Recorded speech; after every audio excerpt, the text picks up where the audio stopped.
Hi guys, welcome to Netgate chemistry. So आज हम first chapter start करेंगे class 12th physics का, और चैप्टर का नाम है इलेक्ट्रोस्टैटिक्स। सो इलेक्ट्रोस्टैटिक्स का मतलब होता है basically charges at rest. Okay, electro means we are dealing with charges, और स्टैटिक्स का मतलब होता है एट रेस्ट। ठीक है, मतलब जो मोशन में नहीं है।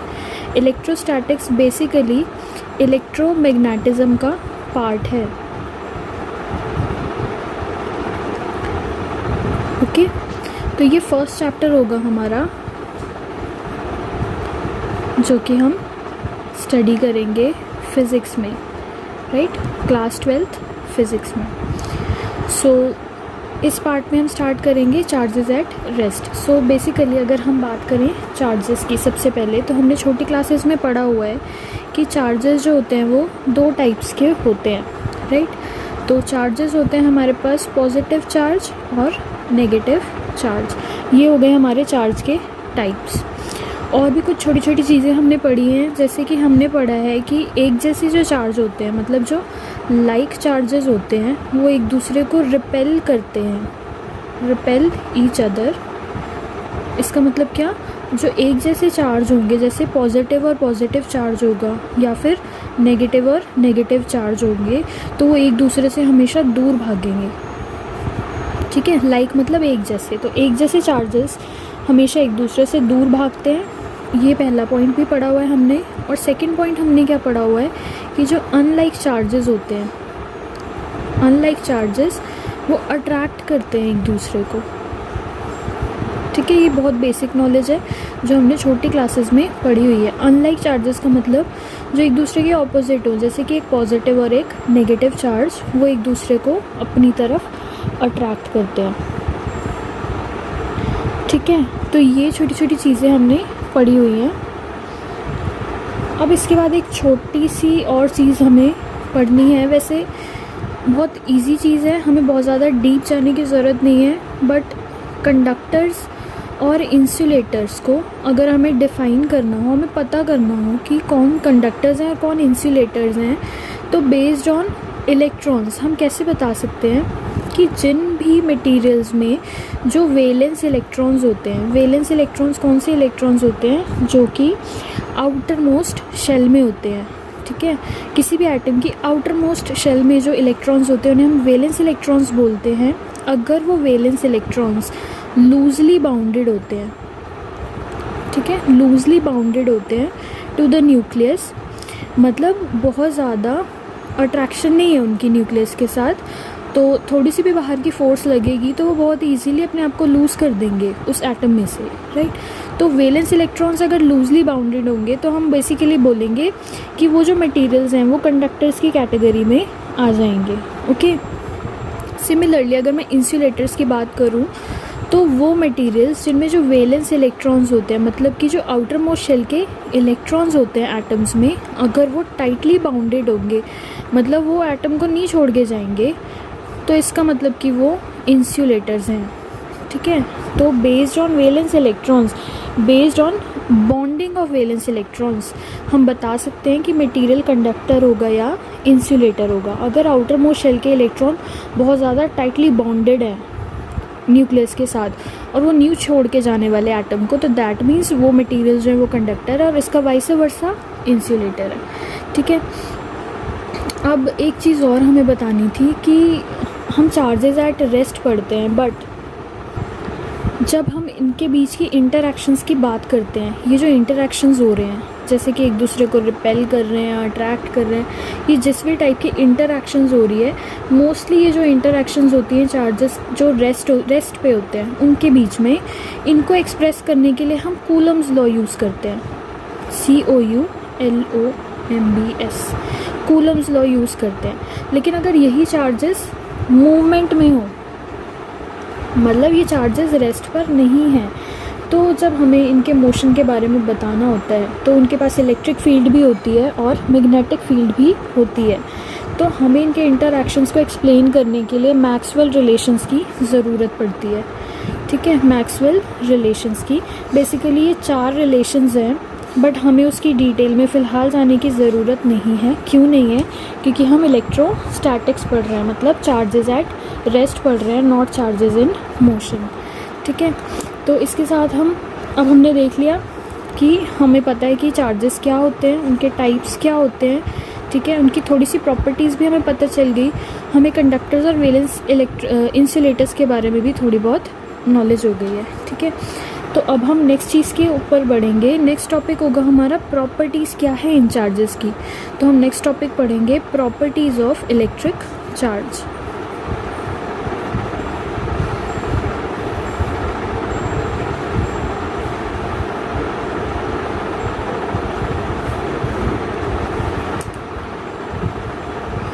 तो सबसे पहली चीज़ तो जो हम प्रॉपर्टीज़ में पढ़ने वाले हैं, सबसे पहली चीज़ वो ये होगी कि चार्ज जो है वो फंडामेंटल और इंट्रिंसिक प्रॉपर्टी है। ठीक है, जैसे कि मास होता है ना, मास एक फंडामेंटल प्रॉपर्टी होती है किसी भी एलिमेंट की और इंट्रिंसिक प्रॉपर्टी होती है, तो बिल्कुल वैसे ही चार्ज भी जो है वो फंडामेंटल और इंट्रिंसिक प्रॉपर्टी होती है। ठीक है, किसी भी मटेरियल की।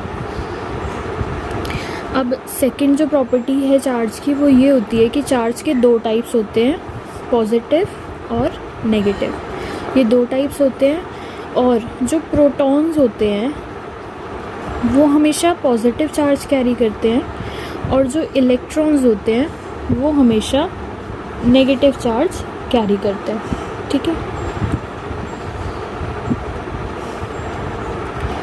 नेक्स्ट थर्ड प्रॉपर्टी होगी, जो अनलाइक चार्जेस होंगे, अनलाइक चार्जेस वो एक दूसरे को अट्रैक्ट करेंगे। ठीक है, और जो लाइक चार्जेस होंगे वो एक दूसरे को रिपेल करेंगे। ये हम यहाँ पे पढ़ चुके हैं ऑलरेडी। ठीक है, उसके बाद फोर्थ प्रॉपर्टी आती है कि चार्ज जो होता है वो हमेशा कंजर्व्ड होता है। Charge is always conserved. ये फोर्थ प्रॉपर्टी है चार्ज की। इसके बारे में हम डिटेल में बाद में पढ़ेंगे। ठीक है, तो ये फोर्थ प्रॉपर्टी है हमारे चार्ज की कि चार्ज जो है वो हमेशा कंजर्व्ड रहता है। इसे हम बाद में इलैबोरेट वे में पढ़ेंगे। ठीक है, अभी हम फिफ्थ प्रॉपर्टी की तरफ बढ़ते हैं। फिफ्थ प्रॉपर्टी में क्या है कि चार्जेस को एक दूसरे से जितना ज़्यादा हम दूर करते हैं, उनके बीच की इंटरैक्शंस उतनी ही कम हो जाती है। मतलब एक पॉजिटिव चार्ज है और एक नेगेटिव चार्ज है, ये फर्स्ट केस है। इन दोनों के बीच में 1 मीटर का डिस्टेंस है। एक सेकंड केस मैं ले रही हूँ जिसमें एक पॉजिटिव चार्ज है और एक नेगेटिव चार्ज है, और उनमें 3 मीटर्स का डिफरेंस है। थर्ड केस ले रहे हैं, एक पॉजिटिव चार्ज और एक नेगेटिव चार्ज, उनके बीच में 7 मीटर्स का डिस्टेंस है। तो आप ये देख रहे हैं तीनों केसेस में बस फ़र्क ये है कि इनके बीच का डिस्टेंस बढ़ रहा है। तो जैसे जैसे डिस्टेंस बढ़ेगा वैसे वैसे इनके बीच की इंटरैक्शन कम होती जाएगी। मतलब जो इंटरैक्शन होती है इन चार्जेस के बीच में वो इन्वर्सली प्रोपोर्शनल होती है टू देयर डिस्टेंस। मतलब डिस्टेंस जितना ज़्यादा इंटरैक्शंस उतनी ही कम। तो ये फिफ्थ प्रॉपर्टी होती है कि ये डिस्टेंस डिपेंडेंट होते हैं इंटरैक्शंस। राइट, इसके साथ हम नेक्स्ट प्रॉपर्टी पे बढ़ेंगे। नेक्स्ट है हमारी सिक्स्थ प्रॉपर्टी। सिक्स्थ प्रॉपर्टी कहती है कि इलेक्ट्रिक चार्जेस जो होते हैं, electric charge is always quantized. अब ये क्वांटाइज्ड का मतलब क्या होता है ये भी हमें इलैबोरेट वे में पढ़ना होगा। राइट, तो इस पॉइंट को भी हम इलैबोरेट वे में डिस्कस करेंगे आगे कि क्वांटाइजेशन का मतलब क्या होता है। तो ये बहुत इंपॉर्टेंट पॉइंट है, इसे हम अच्छे से डिस्कस करेंगे आगे। तो अभी हम बढ़ते हैं सेवन्थ प्रॉपर्टी की तरफ। सेवन्थ प्रॉपर्टी बोलती है कि इलेक्ट्रिक चार्जेस जो होते हैं उनको हम उनकी हम एडिशन कर सकते हैं। ठीक है, इलेक्ट्रिक चार्जेस जो होते हैं वो एडिटिव होते हैं नेचर में। ओके, तो उन्हें हम ऐड कर सकते हैं। ये चीज़ें आपको तब समझ आएंगी जब हम थोड़े बहुत न्यूमेरिकल्स करने लग जाएंगे, तो आपको पता चलेगा कि ये एडिटिव नेचर जो होता है इसको हम कैसे यूज़ में ला सकते हैं न्यूमेरिकल्स सॉल्व करते टाइम पे। ठीक है, अभी हम अपने नेक्स्ट टॉपिक की तरफ बढ़ते हैं। जो कि इन्हीं में से एक पॉइंट था, वो था कंजर्वेशन ऑफ चार्ज, है ना, हमने पढ़ा था चार्ज जो होते हैं वो कंजर्व्ड रहता है हमेशा किसी सिस्टम में। तो इसको हम अभी एलैबोरेट वे में पढ़ेंगे। तो टॉपिक है कंजर्वेशन ऑफ चार्ज। बहुत इजी चीज़ है, ठीक है। अभी सबसे पहले हम इसकी डेफिनेशन एक लिख लेते हैं। ये बोलता है कि जो नेट चार्ज होता है, net charge of an isolated system remains constant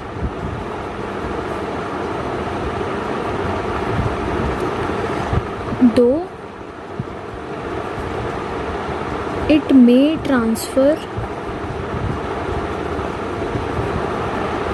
itself from one body to another in the system। ठीक है, तो ये कंजर्वेशन ऑफ चार्ज है। ये क्या बोलता है कि एक आइसोलेटेड सिस्टम है हमारे पास, उस पूरे सिस्टम में जो चार्ज है वो हमेशा कांस्टेंट रहेगा, ठीक है। ओवरऑल चार्ज जो होगा वो हमेशा कांस्टेंट रहेगा। हाँ, लेकिन चार्ज जो है वो एक बॉडी से दूसरी बॉडी में ट्रांसफ़र ज़रूर हो सकता है, लेकिन ओवरऑल चार्ज जो सिस्टम का है वो सेम ही रहने वाला है। अब इस चीज़ को हम एग्जाम्पल्स के थ्रू समझेंगे। तो पहला एग्जाम्पल मैं आपको दे रही हूँ एनिहिलेशन प्रोसेस का।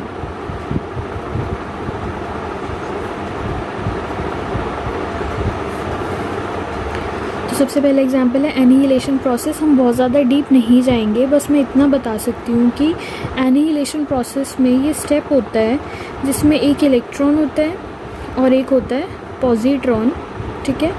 ये कंबाइन करके हमें दो गामा रेज प्रोड्यूस करके देते हैं। तो इलेक्ट्रॉन जो होगा, इसको हम लिख देते हैं, ये इलेक्ट्रॉन होगा और ये होगा पॉजिट्रॉन, और ये हमें गामा रेज देंगे, ओके। तो जो इलेक्ट्रॉन होता है उस पर हमेशा नेगेटिव चार्ज होता है, ठीक है, और जो पॉजिट्रॉन होता है उस पर हमेशा पॉजिटिव चार्ज होता है। तो अगर हम इसकी लेफ़्ट साइड देखें तो ओवरऑल चार्ज अगर मैं देखूं, ऐड करूं, हमने पढ़ा था चार्जेस एडिटिव होते हैं नेचर में। तो अगर मैं इन चार्जेस को ऐड करूं, ओवरऑल चार्ज जो है लेफ़्ट साइड पे वो ज़ीरो है हमारे पास, ठीक है। -1 + 1 = 0। और जो गामा रेज होती हैं दे कैरी नो चार्ज, इनके ऊपर कोई चार्ज नहीं होता।